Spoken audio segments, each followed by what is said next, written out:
కోరుచున్నాము.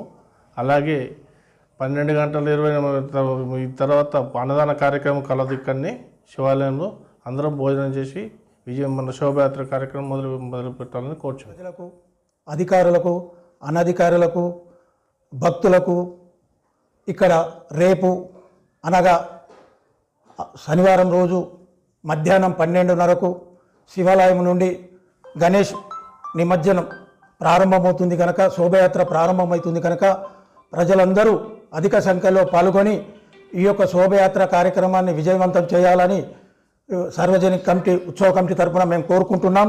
అలాగే ఈ యొక్క కార్యక్రమానికి స్థానిక ఎమ్మెల్యే సుదర్శన్ రెడ్డి గారు, తర్వాత వివిధ పార్టీల అధ్యక్షులు, అన్ని పార్టీల అధ్యక్షులు కూడా మేము విన్నవించడం జరిగింది.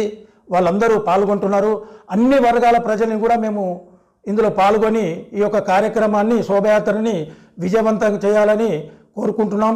అలాగే ఈ యొక్క రథం, శోభయాత్ర రథము శివాలయం నుండి బయలుదేరిన తర్వాత అక్కడక్కడ గల్లీలో ఉన్న వేరే రథాలు కానీ గణేష్ మండపాలు కూడా తొందరగా ఈ యొక్క శివాలయం ఉత్సవ కమిటీ తరఫున వస్తున్న వాహనాలలో, రథాలలో వాళ్ళ యొక్క గణేశుడిని తొందరగా పెట్టాలని మా కమిటీ ద్వారా వాళ్ళకు తెలియజేస్తున్నాం.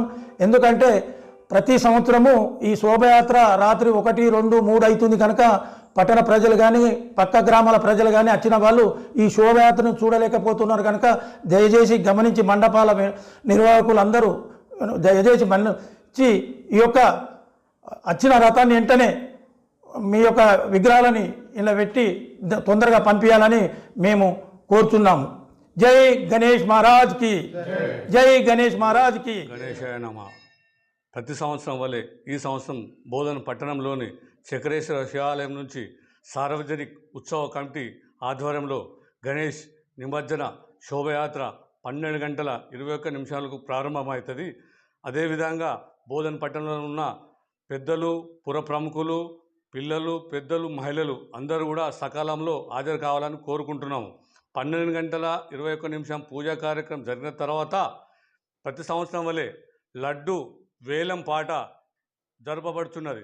11 రోజులు శివాలయంలో ఉన్న గణేష్ ప్రసాదం లడ్డు, పూజలు అందుకున్న లడ్డూని దక్కించుకుంటే వారి కుటుంబ సభ్యులకు ఎంతో లాభం జరుగుతున్నదని ఇక్కడ లడ్డు యాక్షన్లో తీసుకున్న వారు మాకు చెప్పడం జరిగింది.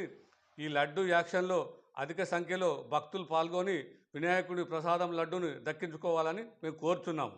అదేవిధంగా శోభాయాత్రలో వెళ్ళే రథం వచ్చే గణేష్ మండపం దగ్గర వినాయకుడిని తొందరగా ఇవ్వాలా, మరియు ఈ శోభయాత్రను సమయాన్ని పాటించి సమన్వయంగా మనం అందరం కలుపుకొని పోతూ ఉంటే ఈ శోభయాత్రకు మరింత శోభని మనం చేకూర్చున్నట్టుంటుంది.